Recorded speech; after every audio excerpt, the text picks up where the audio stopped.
It's Bullseye. I'm Jesse Thorn. Things are a little different this week. I've got a new podcast. It's called The Turnaround.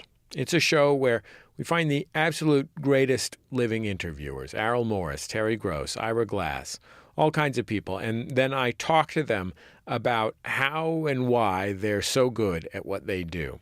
It's in partnership with the Columbia Journalism Review. And this week on Bullseye, we're bringing you highlights from 3 of the absolute best interviews that we did on The Turnaround.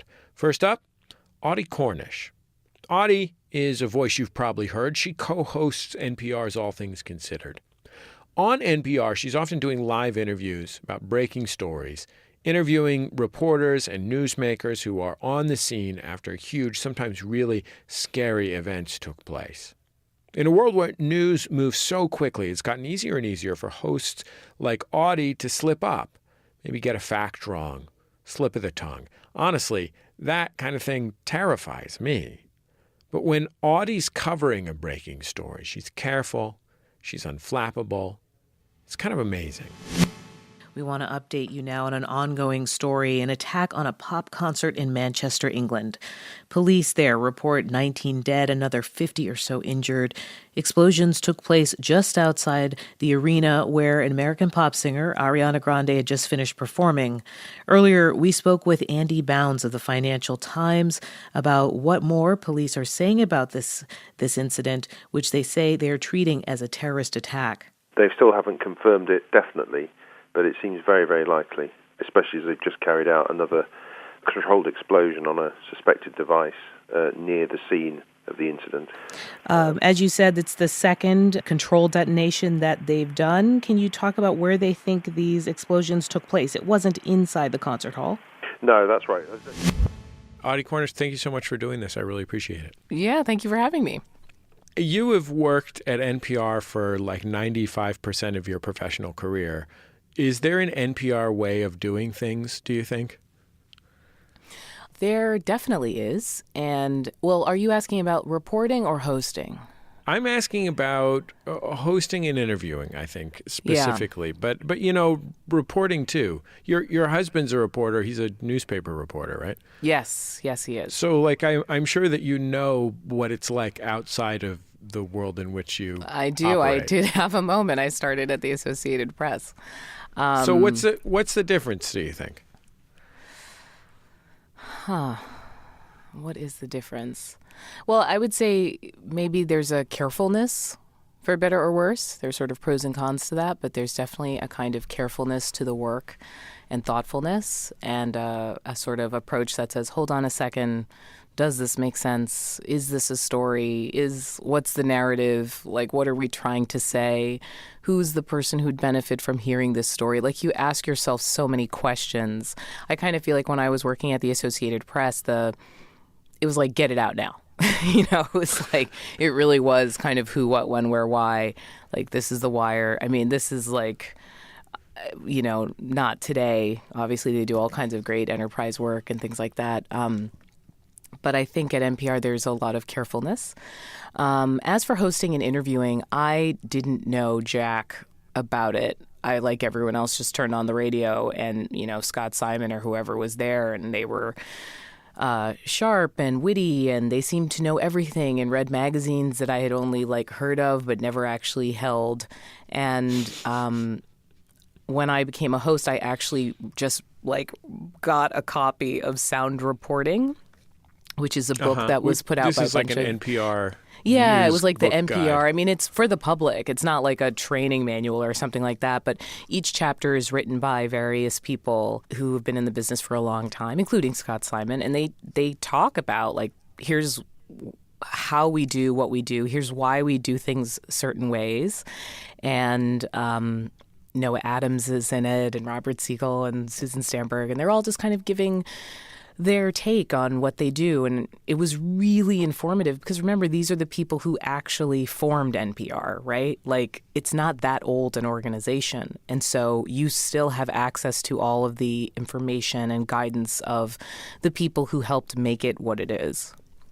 I feel like when I've been interviewed for print, especially for newspapers, 75% of the time, the interview is so purely transactional that they almost literally tell me, please say this so I can put it in my newspaper article. We got to talk to your press people. That doesn't sound good. I think you need to work on your publicity.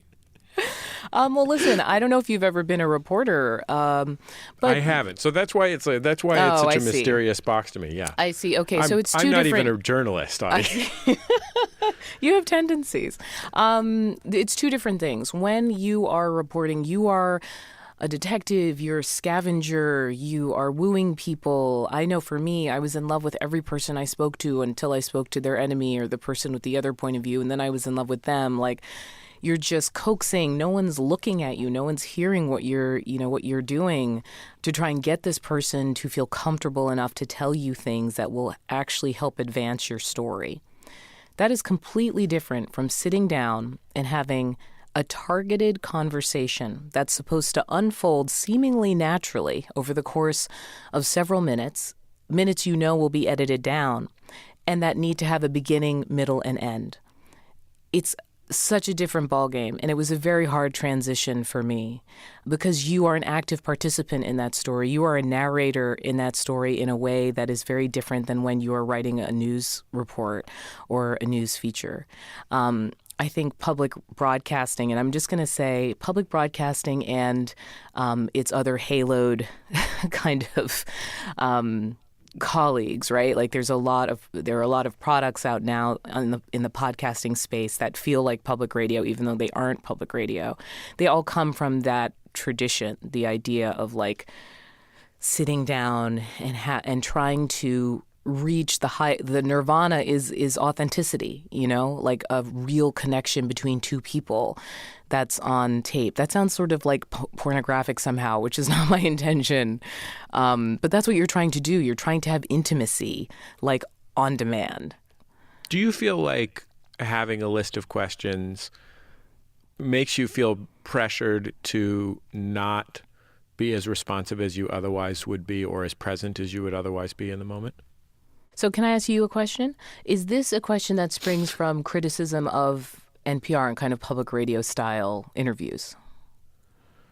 No, not really. I get a lot of criticism the other way around.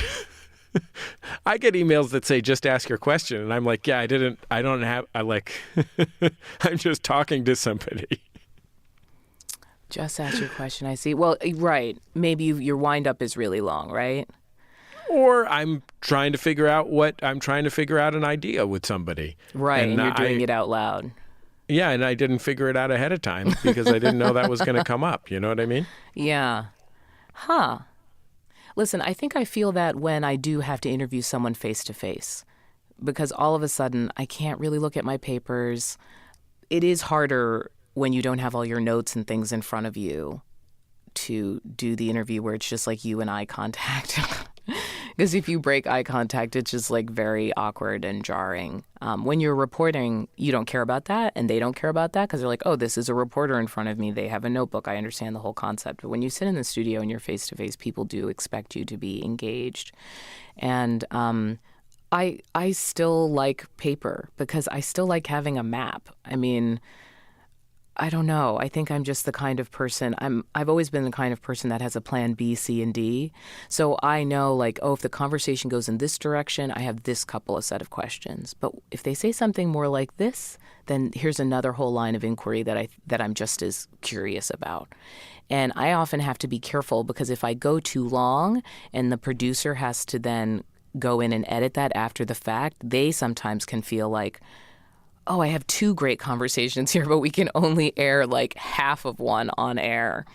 And I've often fantasized about having more time, to like, when I hear people like you get to really have time with people and like wander a bit, or like someone like Mark Maron, or when I was growing up, Howard Stern, like I grew up like a big Howard Stern listener, and he's like such a great interviewer, but it just goes everywhere for hours, right?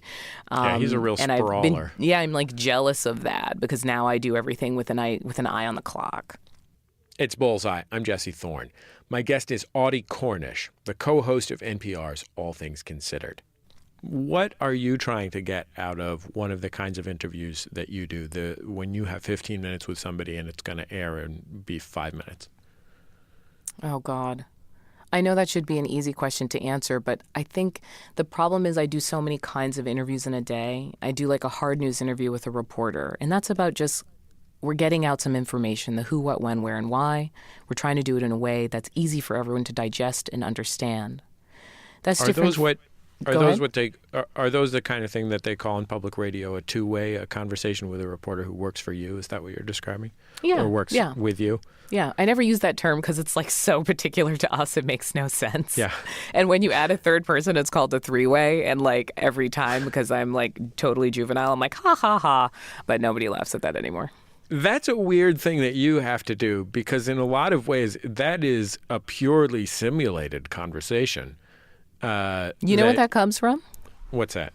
When NPR first started and reporters didn't make their deadlines because you had to physically use pieces of tape and razor blade to cut together the pieces, they would be like, fine, you're doing a two-way. And they would send the person into the studio and they would basically use their existing written script that they had planned to do as a piece and kind of talk back and forth with the host.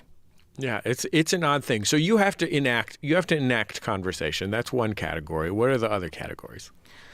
There's the like you said, calling Joe Blow at a hardware store somewhere in the country, and it's like the last hardware store or whatever, and you're like, so, like, what happened? What's going on? Just some kind of like color slice of life.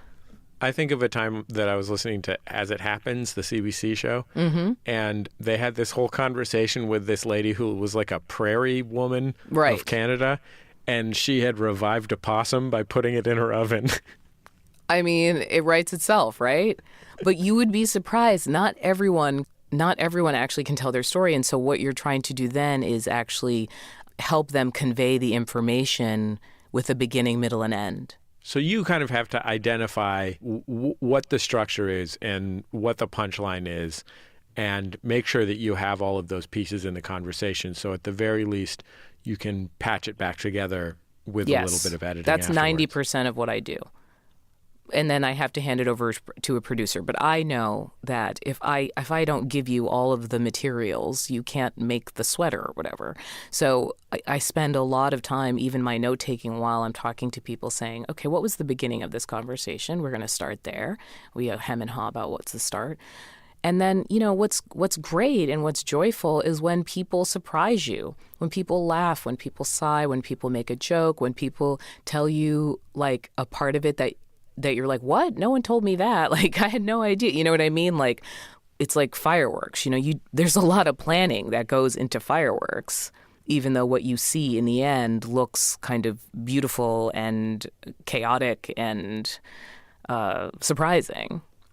When you are on the air and it is your voice, is it difficult to represent the kind of transparent quality that is required to uphold the specific journalistic ethical point of view of NPR, the standard that you will feel fair so in like all what those are you things. what are you really asking here? Try it again.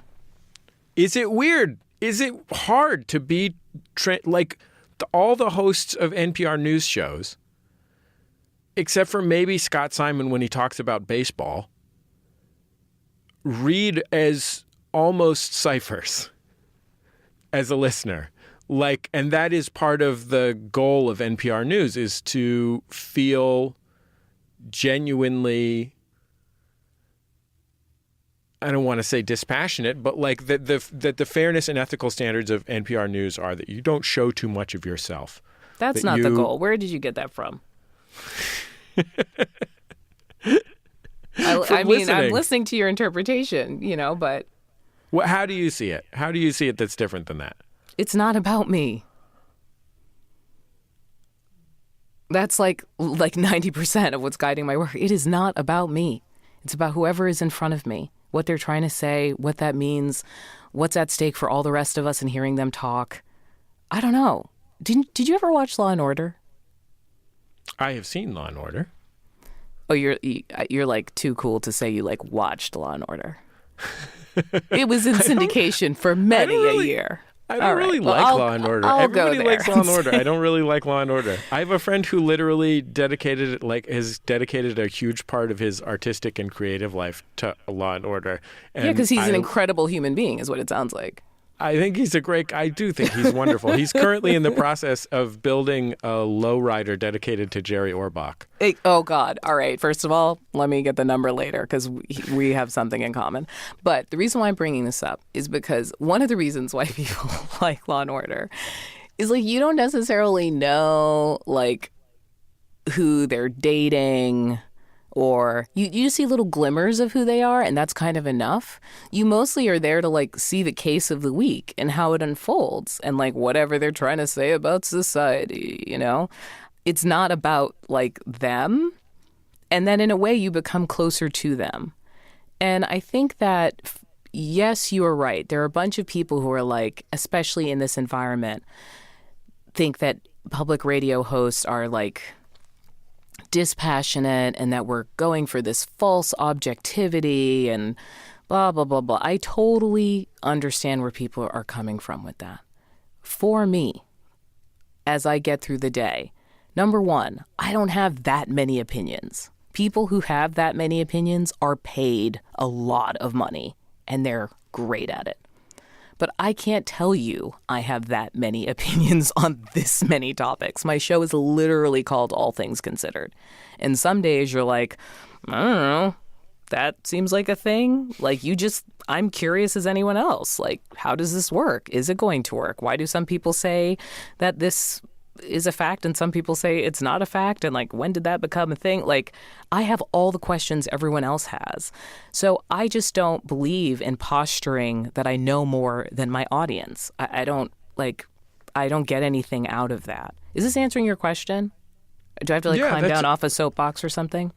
No, not at all. I mean, I think that one of the essential things that you identified is the breadth of your responsibility is, you know, in a way, and I don't mean this to say, I don't mean this literally, but in a way it's impossible that you could presume to present all information about everything. And so essentially what you are left with is what is the best way to do what we can in a decent and fair way. But also, like, you are intelligent. Like, I believe voters, I believe listeners, I believe our audience, I believe these people are intelligent. And I don't think they need me to tell them how to feel or how to understand something. If I'm covering a mass shooting, do I need to cry to tell you to feel sad about it? Honestly. You have other issues then, if you need me to tell you it's a sad day in America.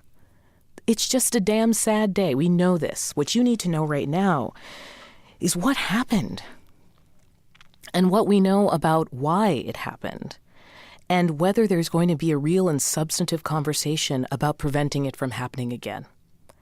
When I get off air and go in my car, I will bawl my eyes out. But that's for, like, me to deal with. Why would I put that on the audience? And if it sounds like I'm getting really fired up about it, it's because, like, I actually get quite annoyed by people who imply that we're dispassionate, that we're purposely sitting there trying not to feel something, when we're feeling everything. We just don't think we should burden you with it. Why is it a burden? Why is it necessary? I just think if there's like all this crazy stuff going on in the world and you're sitting there in your car feeling it, like, why do you need the additional leap on of like, oh, and the newscaster is sad? I'm also really old fashioned, right? Like, I'm one of the people, I'm still the kind of person who like cries in private. You know what I mean? Like, I will go and eat my feelings. Like, I'm not the person in the office that's like warm and fuzzy. So and in that way, you're like, but I don't want to put that on all of NPR. Like, Many of our hosts are like sweet and charming and emotional. You know, I sit next to Ari Shapiro all the time, like Kelly McEvers, who just goes into like incredible places and brings you the full emotion of being there. Like, yeah, I'm a total throwback. I'm the last dinosaur. I'm just like kind of okay with that. Thank you very much, Audie. Yeah, thank you. It was good talking to you, and I've listened to you for a long time, so this was really great. Well, thank you. And I hope very sincerely that you understand that I am like in awe of the work that you guys do. And is that the squeak of backpedaling I hear? No. I'm not one of, no, I'm not. I have asserted nothing. I have made no assertions. I'm just giving you a hard time.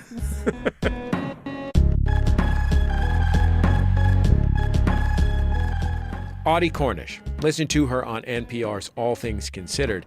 If you want to hear my full interview with Audie, pretty much uncut, subscribe to my new show, The Turnaround. You can find it wherever you get your podcasts. We'll also have it up at MaximumFun.org.